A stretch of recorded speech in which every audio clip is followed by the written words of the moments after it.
natekereje ko tuza kuganira namwe ku ijambo nise gukorana n'Imana. Reka dusome Abakorinto ba kabiri igice cya 6 umurongo wa mbere. Aravuga ngo noneho ubwo dukorana n'Imana turabinginga ngo ubuntu yabagiriye yo gupfa ubusa. Abakorinto ba kabiri igice cya 6 umurongo wa mbere.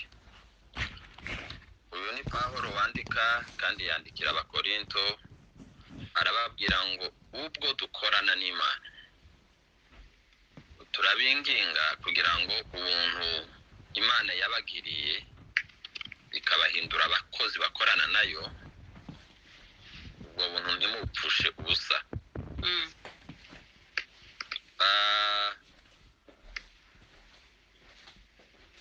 Imana yaremye umuntu kuko n'ubushize twabivuze, imuremana ubushobozi bwose bwo gukorana nayo.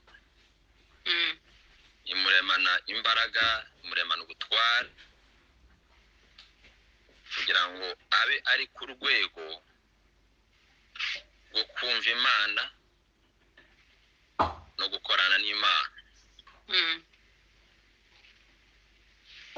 Iyo umuntu ajya gutora abakozi muri team akoresha cyangwa muri company yiwe cyangwa muri societe yiwe, atora abakozi bashoboye bafite ubushobozi. Niyo mpamvu akenshi habaho za test, hanyuma umuntu bamara kumugerageza cyangwa bareba kirikurumu yiwe, CV, experience, bakavuga ngo uyu muntu arakwiriye kandi turamukeneye muri uyu mwanya. Pawulo yaranditse aravuga ngo kuko turabo yaremye kandi ngo yaturemeye gukora imirimo myiza yo muri Kristo Yesu, ngo iyo Imana yateguye tutari twabaho kugira ngo tuzayigenderemo. Mu Gifaransa aravuga ngo tuzayipratique, tuzayikore. Imana ngo yaduteguye, idutegurira n'imirimo tuzakora kandi ngo tuzayikore mu gihe cyacu.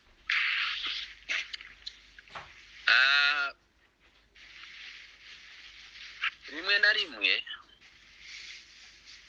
bijya bitugora twese cyangwa benshi kumenya gusobanukirwa icyo Imana yahaye umuntu gukora. Iyo umuntu rero ataramenya icyo Imana yamuhamagariye gukora, biragoye ko uwo muntu ashobora gukora. Kugira ngo ushobore gukora ni uko ubanza kumenya icyo ugiye gukora, noneho cya kindi ugiye gukora ukamenya ko ufite n'ubushobozi n'imbaraga zo kubikora. Bibaho kenshi ko abantu bashobora kwibesha ku muntu bakamuha imirimo, ariko iya mirimo bagaza gusanga nyuma atayishoboye. Ariko Imana ntabwo yibeshe kuri wewe kandi Imana ntiyanyibesheho. Urashobora wewe gusa ku bwawe kutamenya icyo Imana yakugambiriyeho n'icyo Imana yagushizemo n'icyo Imana yakuremeye, ugahuzagurika mu buzima, ariko ntabwo biba bivuga yuko waremwe udafite intego cyangwa Imana yakuremye itagufitiye icyo ushobora gukora mu bwami bwayo. Bibiliya rero yatubwiye ngo noneho ubwo dukorana n'Imana, turi abantu bakorana n'Imana. Biragoye kubyumva, ariko kandi kuba bikora nabyo biroroshye, nguko ibyo dukora byose tugomba kuba tubikora dukorana n'Imana.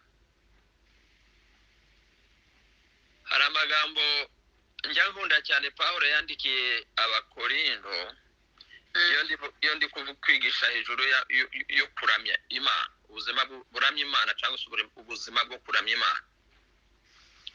Hari amagambo yakoresheje asa n'atangaje, yuko yakoresheje amagambo yoroshye cyane ariko kandi agoye cyane. Yaravuze ngo mwarya mwanwa ngo mujye mubikora muhimbaza Imana. Igihe muri kurya, igihe muri kunywa, ngibyo nabyo mubikore muhimbaza Imana. Bishaka kuvuga ngo ubuzima bwacu guhera mu gitondo kugeza nimugoroba, guhera mu kwa mbere kugeza mu kwezi kwa 12, guhera uvuka kugeza upfuye, n'ubuzima bwo gukorana n'Imana umunsi ku wundi. Nta munsi tugira wo kwica nabi, nta munsi tugira wo gukora ibitari byo, nta munsi tugira wo kwikorera no kwikoresha. Ntabwo ari byo, biratunanira, bikatugora, tukabyica, ariko siko byakagombye kuba bimeze. Titugira konje, titugira iminsi imwe twemerewe gukora ibitari by'Imana. Bivuga ngo icyo dukora cyose niba Bibiliya ivuga ngo n'igihe cyo kurya, n'igihe cyo kunywa, ni ukuvuga ngo n'igihe ukora utundi turimo twawe twose two mu nzu, ibyo nabyo ngo ugomba kuba uri kubikora kandi ukorana n'Imana. Aho rero niho hari ibanga rikomeye ry'umuntu gusobanukirwa imikorere yiwe n'imikoranire yiwe n'Imana. Akenshi tukibwira ngo gukorera Imana ni ukuba pasitori, ni ukuba bishop, ni ukuba umuhanuzi, ni ukuba umuririmbyi, ni ukuba biriya tuzi byo mu itorero. Oya, na biriya nabyo nibyo kandi n'iby'ingenzi, ariko no mu buzima bundi busanzwe iyo uganira n'abantu kuri kumwe n'Imana. Nujya gusura umuntu umusure ujyanye n'Imana. Ibyo bizaduha kumenya no gusobanukirwa ibyo turimo dukora, kandi biduhesha imbaraga zo gukora neza. Nunaganira n'umuntu uvuga ngo ko ndaganira n'uyu muntu ariko ndi kumwe n'Imana. Hari ijambo rimwe riri muri gisomo, sibyo ndi kuvugaho, rivuga ngo aho turi hose ngo tuba turi kumwe n'itegeko ry'Imana. Ni ukuvuga ngo ibidukikije byose, environnement yose ibiri kumwe natwe, iyo ngiyo nayo ngo igomba kumenya yuko hari itegeko ry'Imana riri aho hantu, aho uhagaze. N'ibiti bikabimenya, n'umusozi ukabimenya, n'amazi akabimenya, n'abantu bari aho bakabimenya. Kuko dufite ingero za Bibiliya, abantu bagera ahantu ikirere kikamenya ko hari wa muntu, itegeko ry'Imana ngo rikaba rihagararanye nawe aho hantu. Imana yakoranye na Adamu, umuntu wa mbere yaremye, ari nawe dukomoraho ubuzima, ubwenge bwe, imiremerwe ye, imitekerereze ye, iyo byose yabitaransifeye muri twe. Ni ukuvuga ngo Adamu yabyaye generasiyo isa nawe. Niyo mpamvu Bibiliya ivuga ngo n'igicumuro cyiwe kitubarwaho cyangwa se cyatubazweho. Bibiliya ivuga ngo umuntu umwe yaracumuye ngo bose babarwaho ibyaha. Adamu bavuga.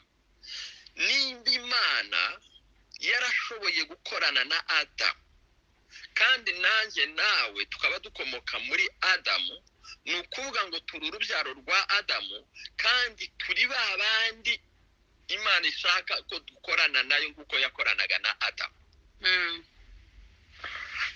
Ariko mumenye yuko uyu Adamu kuri iki nari mvuze cy'icyaha cyasimbujwe Adamu wa kabiri, ari we Kristo Yesu. Biravuga ngo muri Adamu wa mbere twaronse urupfu, ariko muri Adamu wa kabiri tubonamo ubugingo. Noneho turimo turakorera munsi ya Adamu wa kabiri, ari we Kristo Yesu. Kandi niba dukorana na Kristo Yesu, tugomba kuba tuzi icyo dukora kandi tugakora nk'abakorana nawe. Mu gitabo cya Luka igice cya 10 avugamo amagambo meza nkunda cyane. Biravuga ngo Yesu yohereza abantu 70, ngo yohereza babiri. Bibiliya izisura inyane zikavuga ngo arababwira ngo bagende bakore ibyo yari gukora. Abohereza aho we yakagombye kujya. Arabwira ati aho nari kuba ngiye nimwe muhagiye, ibyo nari gukora nimwe mubikora. Ni naco gihe bagiye baranagaruka baravuga ati turishimye cyane abadayimoni bahunze twakoze ibitangaza. Yesu arababwira ati ntimwishimire ko abadayimoni bahunze ahubwo mwishimire ko amazina yanyu yanditse mu gitabo cy'ubugingo.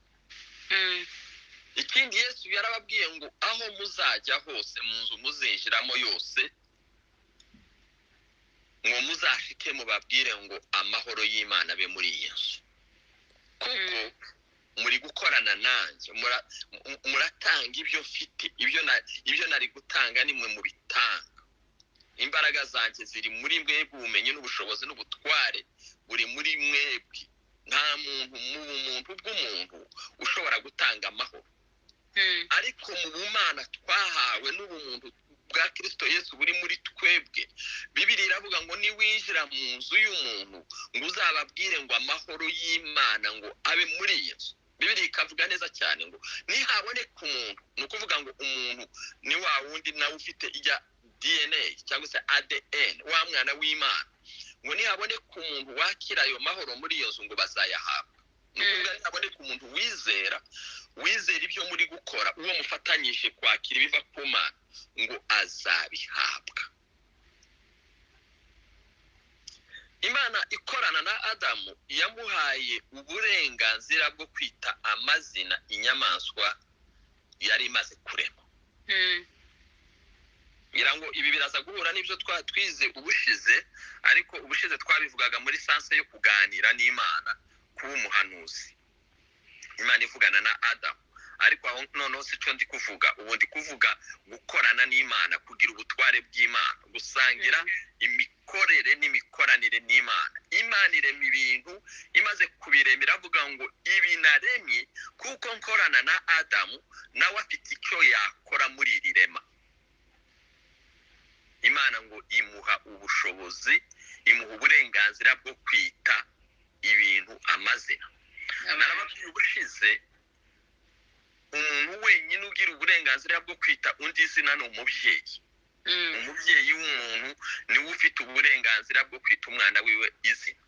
Ikindi kandi umwana uburenganzira bwa mbere agira akivuka n'ubwo guhabwa izina mu mategeko. Uburenganzira bwa mbere ni uguhabwa izina.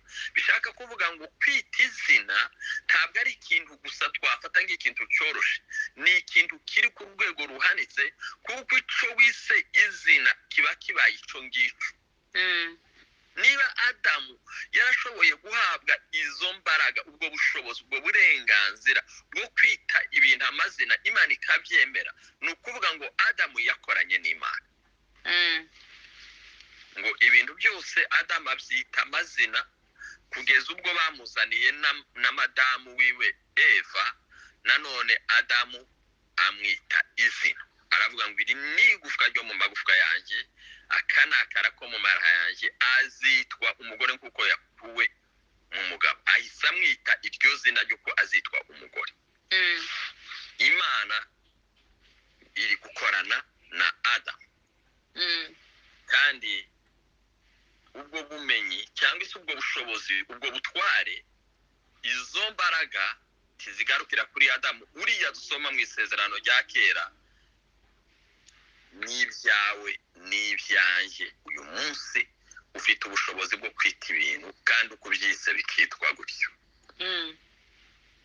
Ufite imbaraga zo kurema ibintu ubikuye mu mitekerereze yawe, iyo haba ihuye, ihamanye n'imitekerereze y'Imana.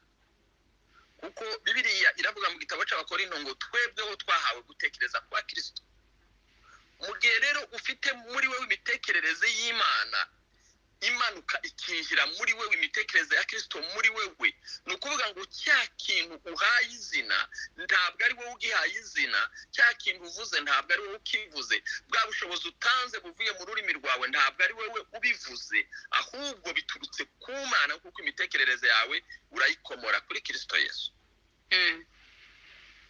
Nigeze nsoma igitabo kimwe cyitwa 4e dimension cyacu umugabo witwa Yuzuye, avuga ukuntu muri Korea y'Epfo abaganga bigeze gukora ikiganiro, baravuga ati twamenye ibintu, twavumbuye, twamenye yuko umurwayi iyo avuze ngo azabaho abaho kandi yavuga ngo azapfa agapfa ni ukuvuga ngo ubuzima bwiwe bujyana n'ibyo yatura ati ibyo twabimenya abo ni abaganga b'isi babivugaga noneho babivuga ngo umukozi w'Imana wari uhari ngo arabwira ati mwebwe niho mukimenya ati twebwe twabimenye imyaka hafi 2000 yashize Yakobo yarabivuze Ezerano rishya kuko Yakobo yaravuze ngo ururimi ni ikintu gitoya ngo ariko ngo warugereranya n'umwambi w'ikibiriti ushobora gutwika ishyamba ryose nimba dukorana n'Imana tidukorana n'Imana igihe runaka dukorana n'Imana igihe cyose niyo tuvuga niyo dutekereza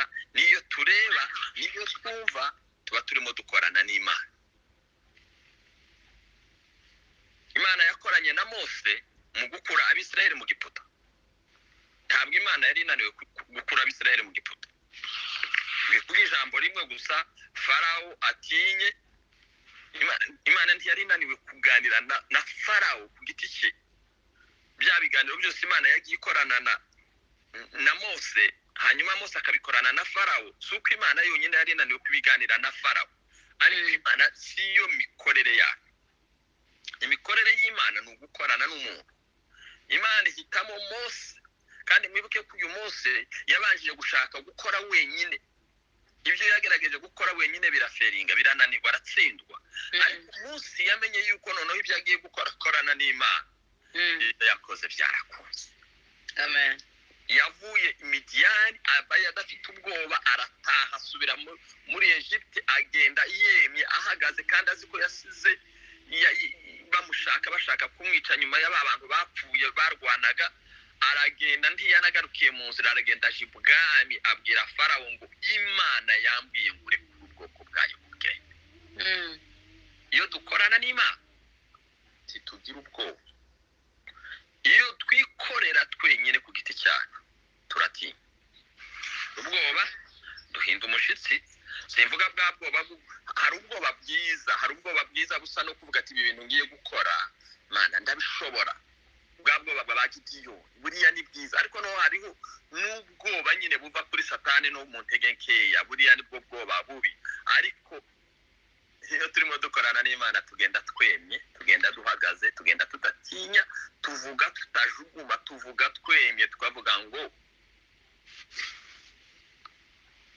Imana iravuze ngo rekura ubwoko bwayo Ubwenge amen reka nsenubahaye nk'ubuhamya butoya nibutse nigeze guharara ijambo ry'Imana riri mu gitabo ca Yakobo nanone rivuga ngo Yakobo ndivuga ngo Eliya yari umuntu nkatwe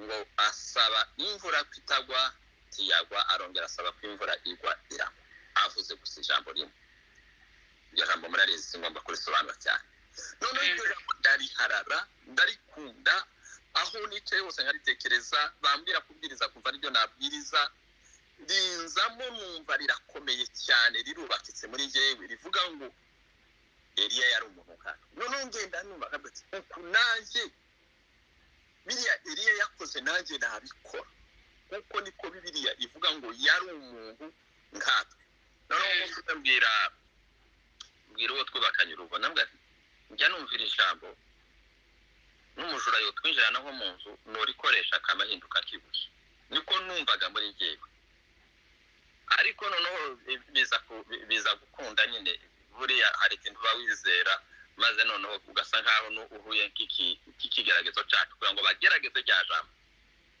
banyiba amatelefone baranyiba bageza ku matelefone 9 nasohoka telefone bakayiba naba nicaye no muri biro imwe bayibye ndi muri biro barinjira barayicomora barayitwara ndi muri biro ariko sinamenye hinjira abagabo babiri baranganiza umwe acomora telefone baragenda noneho baranyiba amatelefone bageza ku 9 umunsi umwe noneho iyo ya 9 bayibye reka ne kubigira birebire nza kubona umuntu wayibye nkuko wari wayibye n'umuntu wari wazanye muri taxi voiture angeza muri biro aragenda bukenja kumushaka ya taxi ngira Imana ndayibona ndambuke ndamaze kumubona nabwo ngo peza telefone yanjye arahakana ko nta telefone yanjye afite tubiganireho gakeya nyine arambira nta telefone yanjye afite noneho numva rya jambo riraje muri jewe ndamubwira ngo kuranga kumpa telefone yanjye ati nta telefone yawe mfite wa mugabo ndamubwira ngo ngiye kubwira papa mubwiye gutyo arambwira ngo ese papa wawe ari hehe ndamubwira ngo turi kumwe hano turahagararanye arambwira ngo none se ngo ejo sinakudepoje ku rusengero ko nakoreraga sinakudepoje ku rusengero umukozi w'Imana kuravuga singira ngo umukristo kuravuga ibyo ngibyo iwe yahise yumva yuko ngiye mu bintu by'abapfumu n'abarozi yuko ndiyumva gukuntu papa ndi kuvuga twaba duhagararanye kandi atamubona ariko ngewe navugaga papa wo mu ijuru ariko bakabyumva ukundi ndamubwira ngo ngewe data turi kumwe arambaza ngo ese none ngo numubwira ngo aragira gute ndambwira icyari bukore sinkize ngewe gusa icyo ngiye gukora ngiye kumuha raporo ko batwaye telefone arambwira ngo reka kubivuga ngo telefone yawe ngo nayigurishije ngo ariko tugenda kugurira iyindi urumva ko icyo nabivugira nuko iyo dufite ijambo ry'Imana twemera twizera turivuga tudatinya tudafite ubwoba Eliya yaravuze ngo nimba ndi umugaragu w'Imana umuriro umanuke uve mu ijuru batwike b'abantu 60 arashya barashira abakabiri baraza n'ababigenza gutyo abagatatu baraza uwaje abayo baravuga ngo nyakubahwa ubuzima bwacu buri mu maboko yawe nushaka ko tubaho turabaho kandi nushaka ko dufatura mwumve ko nshaka kubaha ko nshaka kubabwira n'uburyo Imana yaturemye ni autorite n'ubushobozi mu gutware n'imbaraga Imana yaturemanye Yesu yaravuze ngo nahawe ubushobozi n'ubutware bwose mu isi no mu ijuru namwe ndabubahaye mugende muhindura abantu kimwe mu bintu bikomeye kuruta ibindi byose mu bitangaza bibaho bikomeye no guhindura umuntu abantu bagira ngo kiriya kintu ni ikintu cyoroshye ariko nicyo kintu gikomeye kuruta ibindi byose nigeze gusenga Imana mu 2014 mu kwezi kwa 10 ku itariki 4 Imana ivugana nanjye ikintu gikomeye cyane n'ubu navuga ngo nenda sinagishoboye Imana irambwira ngo ndashaka ngo uzamure madamu wamugeze ku rwego mbwira Imana ngo mbwiye ibintu bikomeye kuruta ibindi byose wambwiye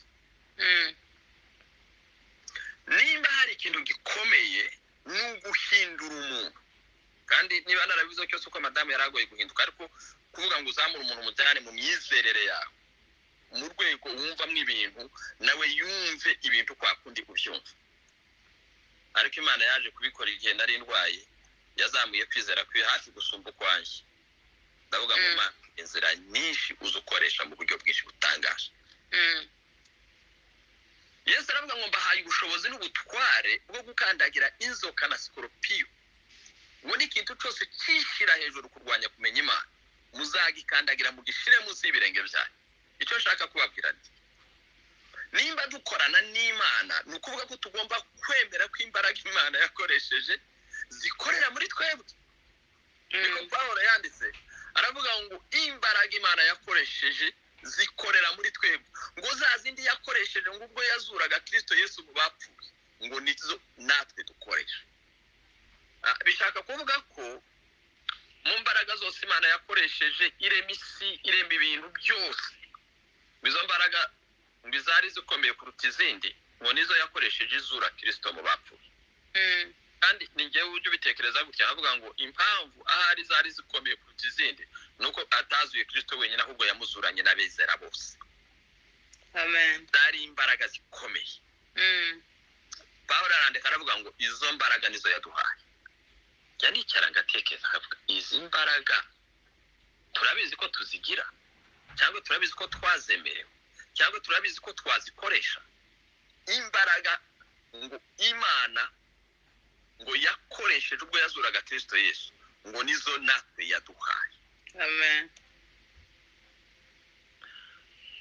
ahantu Pawulo yigeze kuvuga amagambo nkunda meza cyane aravuga ngo hari umuntu ngo wagiye mu mwuka ngo agenda mu ijuru rya gatatu aravuga ngo niba yari mu mubiri simbizi ngo niba yari mu mwuka ngo nabyo simbizi ngo ariko uwo muntu ngo yabonye ngo ibintu ngo abantu batari atarabona ngo iby'amaso atarumva iby'amatwi atarumva n'iby'amaso atarabona ngo ibyo umuntu adashobora kubwira abantu ngo babyumve ngo uwo muntu ngo yarabibona ariko usoma iryo jambo abantu bazagira ngo ukavuga ngo yabibikiye abayikunda abantu bakagira ngo ni ibintu tuzabona mu ijuru ntabwo ariko ahubwo biravuga ngo ibyo yabihishuriye abayikunda yarabiduhishuriye muri ubu buzima ntabwo ari byo tuzabona mu ijuru n'iby'Imana iduhishurira muri ubu buzima iyo turi mu isi y'umwuka iyo twahawe kubona iby'Imana ibona tugahabwa kumva iby'Imana iduhaye kumva nkayo tubona ibintu birenze iby'abandi bari kubona tumva ibintu kumva gutandukanye n'aya matwi niyo mpamvu birivuga ngo ufite amatwi y'umwuka ngo niyumve iby'umwuka bw'iritora ntabwo ari aya matwi ntabwo ari aya ngaya nta nubwo ari aya maso abona mwibuke umugaragu w'Imana Elisa ari kumwe na Gehazi abasiriya baje kubica guse inzu yose bayizengurutse ngo nibuca mu gitondo bamufate bamwice ariko Elisa we aryamye asinziriye aramahwa shaka kubereka kubona uko Imana ibona ibintu utabonesha aya maso yacu y'umubiri ukabona uko Imana ibona ibintu kujya ku rwego rwo kubona uko Imana ibona ibintu kumva uko Imana yumva ibintu gutekereza uko Imana itekereza haleluya amen Gehazi abyutse mu gitondo aragaruka abwira shebuja aravuga ati mugaragu w'Imana twapfuye byarangiye hanze ahangaha bamaze kutugota abasirikare bazengurutse inoso Elisa ntabwo yasohotse kandi nta nubwo byamukanze nta nubwo byamutunguye ni ibintu yari yarayemo ni ibintu yari yabonye yababajwe gusa n'ikintu kimwe yuko Gehazi watari kubona aramubwira ngo Mana ndagusabye ngo umuhumure amaso abone ngo noneho akivuga gutyo Gehazi arahumuka amen bagiye kubona aravuga ngo sinarinzi ko turinzwe ngo n'ingabo zo mu ijuru ziri ku mafarashi kandi noneho atari amafarashi asanzwe ngo ni amafarashi n'amagare byaka umuriro abandi bari ku mafarashi asanzwe ariko amafarashi aturinze iyo afite n'umuriro araka umuriro aratekana impamvu rimwe na rimwe tutajya dutekana mu buzima nuko tutabona ibintu uko Imana ibibona nuko tutumva ibintu uko Imana ibyumva nuko tutagendana n'ubushobozi n'ubutwara Imana yaturemanye yaduhaye muri Kristo Yesu ubwo dukorana n'Imana ngo twirinde tutahabwa ubuntu bw'Imana gupfa ubusa kandi ubuntu bw'Imana ntibwagabanutse ntibwabaye bukeya ntibwagarukiye mu gihe cya Pawulo gusa n'uyu munsi urabufite amen Imana yakoranye na Mose avana abisiraheli mu Giputa kuko Imana niko ikorana n'umuntu ni amateka turayazi sicyo nshaka kuvuga cyane ariko ndashaka ngo mwumve iyo bikorere y'Imana n'umuntu mwumve ubwo bushobozi Imana ihaye umuntu udafite ikintu na kimwe yakwishingikirizaho akagenda akajya muri guverinoma akavuga ngo utanga aba bantu batwara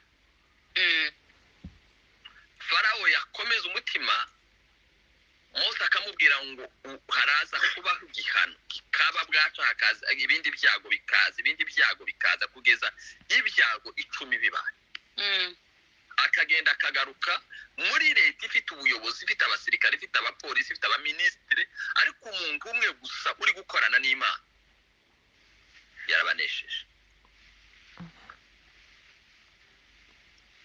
nubwo wabugoswe n'intambara zikomeye nubwo wabugoswe n'ingabo zikomeye ariko jya uhindukira umenye yuko Imana iri kumwe nawe amen kandi uti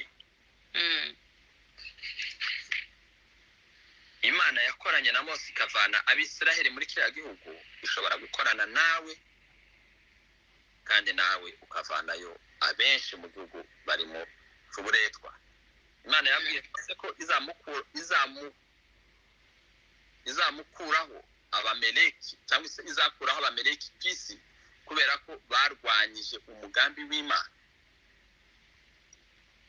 Abisiraheli bari mu nzira, abameleki babagiriye nabi barwanya umugambi w'Imana uko Abisiraheli bagomba gutaha. Abameleki ngo bagaturuka inyuma ngo bakica babandi b'intevyi bananiwe kugenda basigaye inyuma. Abameleki bakabica. Imana ibwira Mose, iramubwira ngo igihe kizagera bano abameleki nzabagirira nabi, nzabisha ibyo bakoreye Abisiraheli. Nenda ngiye kugaruka kuri iri jambo. Igihe gicanamo Abisiraheli baragenda bashika mu gihugu baratura, baba mu gihe cy'abatambyi kugeza igihe bavuze ngo bakeneye umwami. Imana irabemerera. Icyo gihe cyari igihe cya Samweli, bemera ko bahabwa umwami, batora Sawuli. Bamaze gutora Sawuli arayobora. Bukeye Imana iramubwira ngo rya jambo navuze, ndi Imana ijya ivuga ijambo kandi nkarisohoza, sinjya mbesha, nzanzirikana ijambo ryanjye imyaka 1000 nkarisohoza. None rero wewe Sawuli, ndagutumye ngo ugende uje kwica abameleki, ubatsembe ubamare, kiyagira umuntu n'umwe usiga, n'amatungo yabo ntuyasige, ikintu cyose usanga muri kiriya gihugu cyose ukirimbura. Sawuli aragenda, ariko Sawuli ntiyamenya gukorana n'Imana, ntiyamenya gutira imitekerereze y'Imana. Bibiliya iravuga ngo aragenda yica abameleki, ngo arangije ngo afata umwami wabo Agagi aramukiza, ntiyamwica, ngo afata n'inka nziza n'intama nziza ngo arabitahana. Imana yamuhaye ubushobozi bwo kwica abantu, bwo kunesha izo ngabo zose n'icyo gihugu no kugisenya. Ariko we yirengera ibyo Imana itamubwiye, abikora uko Imana itamubwiye. Bibiliya iravuga ngo Imana ngo irababara, ngo yicuza mu mutima, ngo impamvu yashizeho Sawuli. Bene data, nimba hari ikintu kibabaza umutima w'Imana, ni igihe tudakora icyo Imana ishaka kandi Imana yakidushize imbere ngo tugikora. Ni igihe dukora iby'Imana hanyuma tukikoreramo n'ibyacu.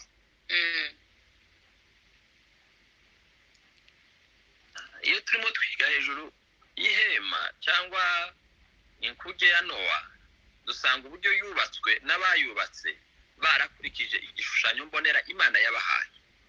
Mezi zose zari Imana yabahaye. Ikintu cyose Imana yababwiye gukora niko bagikoze, kibongereyeho ibyabo. Iyo turi kubaka ibintu by'Imana uko Imana yabivuze, biba byiza kandi Imana ikabizamo ikabitaha. Ariko iyo turi kubaka ibyacu, ibi byacu. Sawuli ananiwe kubaka, ananiwe gukora iby'Imana yamutegetse gukora mu gihe cyiwe, Bibiliya iravuga ngo Imana iravuga ngo ndicujije. Icyatumye gushiraho kandi uhereye none ngukuyeho. Ngo watekereje yuko izi nka uri kuzana witirira ko ari ibitambo ugiye gutanga, Imana inezezwa n'ibitambo kuruta umutima uyubaha. Imana iramubwira ngo kutubaha no kutumvira ngo nico kimwe, ngo no gusenga ibishushanyo, ngo kandi nico kimwe no kuroga. No iryo jambo kuroga, kutumvira no kutubaha Imana ngo nico kimwe no gusenga ibigirwamana cyangwa se ibishushanyo, ngo kandi nico kimwe no kugira umutima wo kuroga. Reka ngarukira ahangaha. Amasaha ndabona ayo twumvikanye ageze. Imana yaduhamagaye gukorana nayo, kandi gukorana nayo muri detaye y'ubuzima bwose. umugabo imana yaramuguhaye ngo ukorane nayo kubw'uwo mugabo. Umugore imana yaramuguhaye ngo ukorane n'Imana kubw'uwo mugore. Abana imana yarabaduhaye ngo dukorane nayo twubake babana, twubake abana bacu, tububakemo ubumana turi gukorana n'Imana. Umuturanyi uwo mukorana, aho ukorera ukazi, abo bose n'abandi n'ibindi byose ukora, Imana yabigushize imbere kugira ngo mukorane nayo. Mana turagushimiye ubwo uyu munsi mwiza uduhaye. Benshi mu bihugu barimo ni mu gitondo, natwe ni nijoro. Ijambo ryawe ryatubwiye ngo ubwo dukorana nawe twirinde tudahabwa ubuntu bwawe gupfa ubusa. Ubwo waduhaye ubuntu bwo kugukorera, reka ubwo buntu tubukoreshe neza, tubukoreshe uko bikwiriye, tubukoreshe naho bikwiriye, tubukoreshe no mu gihe gikwiriye. Ubwo wakoranye na Adamu, nubwo hari ibyamunaniye ukamusimbuza Adamu wa kabiri, ariwe dukorana nawe, ariwe Kristo Yesu. Uwo nta byamunaniye kandi nta bizamunanira, kandi dushobozwe nawe, kuko ijambo ryawe rivuga ngo dushobozwa na Kristo Yesu. Uduhereza imbaraga kandi ngo dukure tugere ku rugero rushitse rw'igihagararo ciwe, ndetse ngo duhabwe gutekereza kwa Kristo. Sehemu yangu, rafiki yangu wewe, katika safari